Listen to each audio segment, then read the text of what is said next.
I'm Jackson Pearce, and for the last few days I've had a fever. When I have a fever, I get crazy, like legitimately crazy.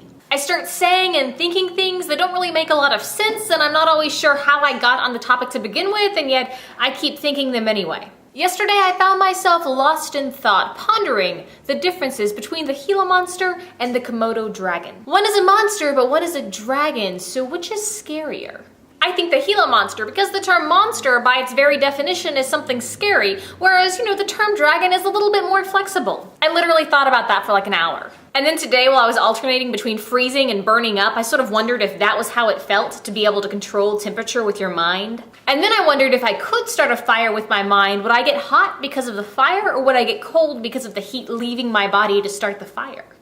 And then I fell asleep for 4 hours because I felt like a train hit me. I've left the house twice today, and both times were only to take Space Dog out. I am on my way to becoming a hermit, like a real hermit. If I start getting groceries delivered, somebody stage an intervention. Speaking of my pets, I'm very happy to report that Alcott is fine. I mean, he's sort of lacking in dignity at the moment because of the cone of shame, and he looks like he got into a fight with a razor, but other than that, he's perfectly healthy. He doesn't really understand how the cone works though, how it makes him wider at the face, and so he keeps like running into walls and furniture and trying to leap onto things only to be rebounded back down. And then sometimes he tries to rub his face against mine and the cone is just like, it's painful. It's really painful. And in yet more news, I really appreciate all the comments left on my last video. There's a lot of really good discussion going on over there. And on that topic, here's something I read about in the news today. An armored dog was dropped into the Bin Laden compound with the Navy SEALs. Armored dog! He was dropped from a helicopter and then he landed and just did awesome dog things, I guess. I don't know. I am so impressed by that, by the armored dog. I mean, that's so primal and yet so awesome, I wonder if Space Dog would have that in her.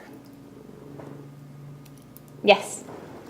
Yeah, armored dog probably isn't her thing. And lastly, I wanted to remind everybody that when I reach 4,000 YouTube subscribers and/or 4,000 Twitter followers, I will be giving away a copy of my next book, Sweetly, which comes out in August. And I'm also going to try to do some bonus videos this weekend, so, there's that. I'm going to go think about the Gila Monster some more. So, I'll talk to you guys later.